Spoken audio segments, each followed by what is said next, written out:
और ये सब ढकोसलाबाजी कर करके आप सोच रहे हैं कि हम कोई बहुत बड़ा काम कर देंगे।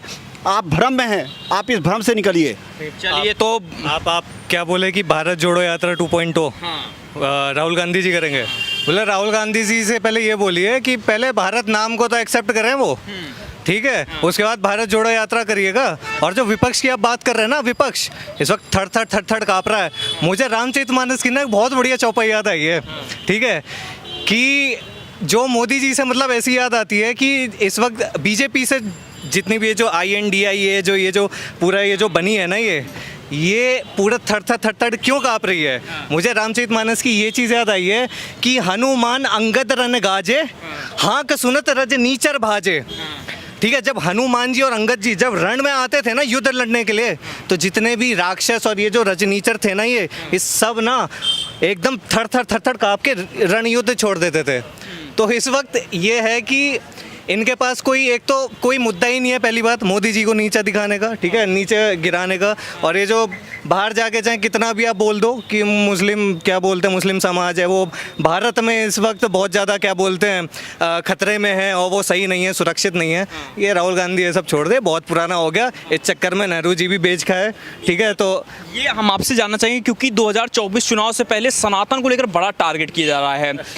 एक बड़ी संख्या जो है हिंदुस्तान में सनातन से है, हम सभी सनातन से हैं, लेकिन उसी को लेकर ये लोग टारगेट कर रहे हैं। एक के बाद एक बयान आ रहे हैं, आप भी सुन रहे हैं। करने दीजिए ना, करने दीजिए। एक बात दोबारा बोल रहा हूँ, एक और चौपाई दे रहा हूँ यहाँ पे श्री रामचरितमानस जी की, ठीक है। रामा युद्ध अंकित ग्रह शोभा बरनी न जाई, नव तुलसी का व्रंत हम देखी हरस कपिराई।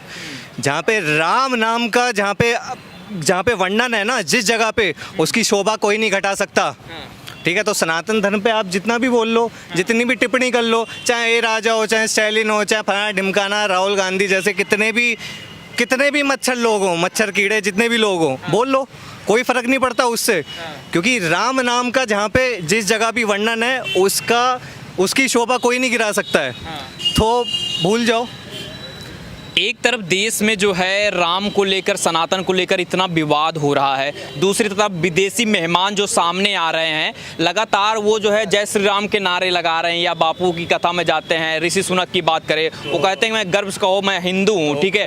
तो आप तो करेंगे क्यों नहीं, जानता हर कोई है ना। सनातन धर्म जो है सबसे पुराना है, हर कोई जानता है कि उनकी जो नींव है वो कहाँ से है, सिर्फ सनातन धर्म से ही है। हिंदू धर्म ही सबसे पुराना है, तो क्यों नहीं जय श्री राम का नारा करेंगे। अरे कर रहे हैं तो उन्हीं का फ़ायदा है ना। और ऋषि सुनक जी की आप बात कर रहे हैं, तो ऋषि सुनक जी तो मैं बोलता हूँ कि हिंदू धर्म का खुद बहुत ज़्यादा मतलब एक प्राउड हिंदू हैं वो, ठीक है। क्योंकि जब मुरारी बापू जी हैं, जब UK में जाते हैं, ठीक है, वहाँ पे कथा करने के लिए, तो वहाँ पे ऋषि सुनक जी क्या बोलते हैं, ऋषि सुनक जी बोलते हैं कि I am not here as a UK prime minister, I am here as a proud Hindu. तो उसमें बात ही क्या है। लेकिन फिर इतना अगर विदेशी लोग जो है या फिर जो है अपने ही देश से जो भारतीय मूल के लोग हैं, राम को इतना मानते हैं, सनातन को इतना मानते हैं, ये जो जनेऊधारी हैं ये लोग क्यों भी इतना विरोध कर रहे हैं। कौन जनेऊधारी है, कौन जनेऊधारी है, कौन सा जनेऊधारी है बताओ जरा। राहुल गांधी अभी जनेऊधारी है, 1 घंटे बाद टोपी वाले, दूसरे घंटे बाद चर्च वाले, तो वो तो बहरूपी है। देखो मैं दिखाता हूँ आपको, देखो मैंने पहन रखा जनेऊ, पर ये मैंने शर्ट के अंदर पहन रखा, ऊपर नहीं पहन रखा, क्योंकि मैं असली जनेऊधारी हूँ। इसे मुझे शो ऑफ करने की जरूरत नहीं है इसकी मेरे को, क्योंकि मैं धर्म से, जात से मैं ब्राह्मण हूँ, ठीक है, और मेरा कर्तव्य मैं पहन रहा हूँ। जनेऊ को ये नहीं है कि कोई ब्राह्मण ही पहनेगा, पहले सभी लोग पहनते थे, टाइम के हिसाब से जैसे चीज़ें चेंज हुई लोगों ने छोड़ना शुरू कर दिया। हमारे चला आ रहा है, हमारी पद्धति में चला आ रहा है, तो हम लोग पहन रहे हैं, उसमें हमें कोई दिक्कत नहीं है, ठीक है। राहुल गांधी जी ने तो अब वो, चलो मैं इसी बात पाता हूँ कि राहुल गांधी जी जनेऊधारी ब्राह्मण हैं, ठीक है। अभी वो कल परसों यूरोप से, जब अभी यूरोप ट्रिप पे गए थे वो घूमने, तो वो बोलते हैं कि जी हिंदू नाम का तो कोई शब्द ही नहीं है, मैंने भगवत गीता पढ़ी है, मैंने कुरान, मैंने उपनिषद पढ़े हैं, ये पढ़े हैं और वो पढ़े हैं। भाई साहब तुमने ये पढ़े हैं तो तुम्हें ये पता होना चाहिए कि सनातन धर्म में कितने वर्ण होते हैं। आपको वो वर्णों का तो पता नहीं है, 4 वर्ण होते हैं सनातन धर्म में, और हर वर्ण का अपना एक मतलब होता है, ठीक है। आपको पता तो कुछ है नहीं, वहाँ जाके 4 किताबें ऊपर ऊपर की पढ़ ली, वो भी मुझे लगता है वो भी शायद इटली से आई होंगी, उनकी भगवत गीता, और वो क्योंकि इंडिया वाली तो नहीं हो सकती, जो भारत की है वो तो ऐसी नहीं है। भारत में तो सब कुछ स्पष्ट लिखा हुआ है, बाकी पढ़ समझ वही है ना कि जितनी समझोगे उतना समझ पाएगा आदमी, समझ ही नहीं है तो समझ क्या पाएंगे। आपको लगता है कि राहुल गांधी एक मैच्योर नेता हो चुके हैं, अभी तक हो पाए हैं कि नहीं हो? कौन भाई कौन? राहुल गांधी। राहुल गांधी कौन? अरे सांसद हैं वायनाड। अरे अमेठी, जो अमेठी से भाग गए थे, अपनी दम दबा के भाग गए थे अमेठी से, वही भाई साहब। अगर वो नेता होते जो उनकी खानदानी सीट थी पुश्तैनी पे, तो भाई साहब पुश्तैनी तो लोग अपना घर मकान नहीं बेचते, तो अपनी सीट छोड़ के चले गए थे। जब ये अपनी सीट छोड़ सकते हैं तो किस दिन अगर देश पे कोई बात आएगी तो देश को कहाँ छोड़ के जाएंगे, तो बताओ जरा मुझे। ये मैं आपके चैनल के माध्यम से आम जनता से, जो मेरे जैसी सोच रखने वाले हैं, सनातनी लोग हैं जो मुझे सुन रहे हो, उनसे एक स्पष्ट क्वेश्चन करना चाहता हूँ कि जब वो डर के मारे एक नारी के डर के मारे अपनी सीट छोड़ के चले गए, अगर कल को मान लो वो पहले तक खैर मतलब ही नहीं है कि बन जाए, कई भूले बिछड़े भी कोई मतलब नहीं बनता, खुदा ना खास्ता बन गए, ठीक है, तो अगर देश पे कोई बात आई तो देश को भी छोड़ के ऐसे भग जाएंगे जैसे अपनी अमेठी सीट को छोड़ के भग गए, तो तब क्या करोगे आप? तब किसके पास जाओगे? और क्या बताओ। अच्छा ये बताइए कि देश में माहौल जो है इस वक्त जो है 2024 से पहले सनातन को लेकर सबसे बड़ा टारगेट हो रहा है। क्या लग रहा है 2024 में सनातन जीतेगा या फिर सनातन के विरुद्ध वाले जो लोग खड़े हैं या फिर कह रहे हैं कि एक राक्षस प्रवृत्ति होती है वो लोग जीतेंगे? भाई सनातन जीता हुआ है, सनातन तो हारा ही नहीं किसी से, सनातन तो कभी किसी से हारा ही नहीं। रही बात चुनावी मुद्दे की बात करूं तो मोदी जी क्लियर जीते हुए हैं भाई, और लिखवा लो, नहीं तो इस वीडियो को क्लिप कर लेना, जिस दिन जीत जाए ना उस दिन मेरे पास आ जाना। अगर नहीं भगवान, मैं यूँ कह रहा हूँ कि अगर परले भी आ जाए तब भी हराने वाला कोई पैदा नहीं होने, तो भाई साहब तो ये तो विपक्ष की ये है कि चलो 2, 4, 5, 10, 20, 50 हज़ार करोड़ रुपए खर्च कर लेने दो, कोई बात ना, बाहर आके खर्च कर लेंगे, कोई दिक्कत ना है, खर्च करके चुप होकर बैठ जाएंगे। फिर वही कि अब हम भारत जोड़ो यात्रा निकालेंगे, अब हम पंडित जी बन जाएंगे, जाके जनेऊ डाल के वो मंदिर जाने लगेंगे, फिर 24 के चुनाव के बाद यही करेंगे वो। फिर अच्छा ये बताइए कि 2024 से पहले ये भी आ रहा है, जो कांग्रेस के अध्यक्ष हैं अभी मौजूदा में मल्लिकार्जुन खड़गे, उनकी तरफ से एक बयान आता है कि इस बार नरेंद्र मोदी जो है अपने घर में या अपने आवास पे झंडा फहराएंगे, जो लाल किला का सपना देख रहे हैं, इस बार विपक्ष इकट्ठा है, इस बार उनको घर में बिठा। अगर इतने ही घर में बिठाने का इतने दम है खड़गे जी में, तो क्यों 27 लोगों का साथ लेना पड़ रहा है? कांग्रेस अकेली क्यों ना खड़ी हो जाती है?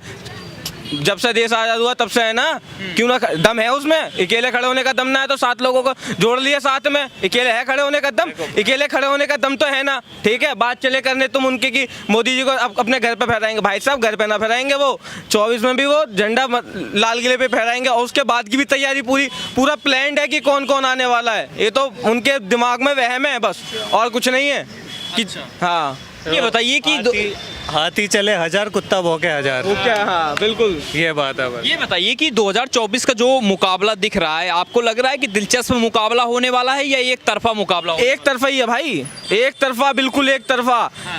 मैं बताता हूँ आपको, आंकड़ों के हिसाब से बताता हूँ।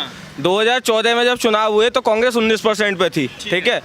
2019 पे हुए 19% थी, वोट प्रतिशत घटा था, मतलब वोट प्रतिशत 19 में थोड़ा सा बढ़ा, ठीक है। अभी के 24 के चुनाव का जो निकल के आया है, आउटकम जो निकल के आ रहा है, उसमें 11% पे आ गई है। जब भाई साहब 19% पे कुछ ना कर पाए तो 11% पे क्या कर लोगे? तो बता दो जरा तुम मुझे। अच्छा, तो मतलब वापसी हो रही है 2024 में? बाप, अरे यार शक है क्या तुम्हें कोई? मेरे को तो नहीं है, सवाल ही नहीं है। तो आपके, मैं कह रहा हूँ जिसके दिमाग में सवाल है वो निकाल दे, मतलब ही नहीं है, क्योंकि कंफर्म है। विपक्ष तो मेहनत तो कर रहा है ना, यही चाह रहा है कि वो जो है, क्योंकि देश में जिस तरीके से आपसे हुए यूथ के नाते, क्योंकि यूथ को रोजगार की बात हो रही है, विपक्ष यही मुद्दा उठा रहा है कि रोजगार, हिंसा या हिंदू मुस्लिम, ये सारी चीजें हो रही हैं, तो देश में माहौल बदलेगा। मैं अब आपको करेक्ट करता हूँ, अगर विपक्ष रोजगार, मजदूरी और बेरोजगारी इस सब पे बात करता ना, तो शायद 2-4% वोट बढ़ जाता, कि लोग बाग भीख में भी देते ना कई बार कि चल कोई बात ना, चल यार हमारे पक्ष की बात कर ली।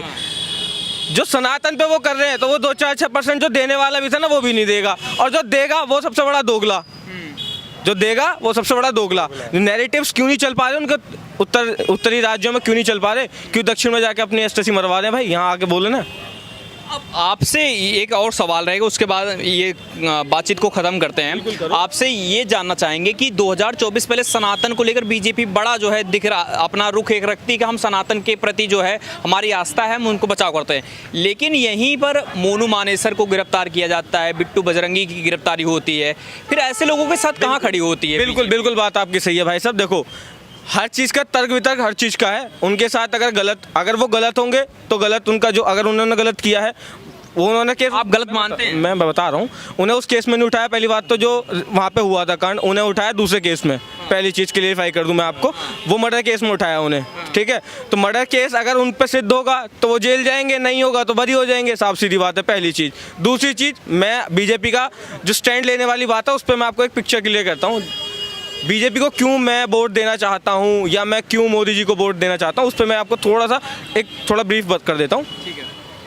बीजेपी को मैं इसलिए वोट देता हूँ कि जब 2 सीट थी ना बीजेपी पे, तब वो राम मंदिर के लिए लड़ गई थी। और ये वही कांग्रेस है ना, जब पूरी सत्ता होने के बाद 27 वकील खड़े कर दिए थे राम मंदिर के खिलाफ, वही है ना। आज अपने आप को राहुल गांधी जनेऊधारी ब्राह्मण बताते हैं। भाई साहब तुम जब उस दिन नहीं हो, और उस दिन से देख लेना तुम ग्राफ उठा के कांग्रेस का गिरता हुआ ही गया भाई, ठीक है। इसलिए अगर मेरा जो खुद का मानना है वो ये है, मैं इसीलिए बीजेपी को वोट देता हूँ कि वो मेरे सनातन धर्म की बात करती है, ठीक है। और सनातन को छोड़ो, सबको साथ लेकर चलने की बात करती है। और मेरा सनातन धर्म भी यही बोलता है कि कोई अलग नहीं है, सत्य ही सनातन है, ठीक है। जो सनातन को मानता है वो सबको साथ लेके चलता है, जैसे मोदी जी लेके चल रहे हैं, इसलिए वो सनातन की बात करते हैं। ये लोग खुद को साथ लेके चलना, अभी तुम आने तो दो चुनाव की, जैसे जैसे 24 का चुनाव पास आएगा सब इंगे तिंगे को भागने लगेंगे, कोई गैल में ना खड़ा होने का, तुम देख लियो नहीं तो।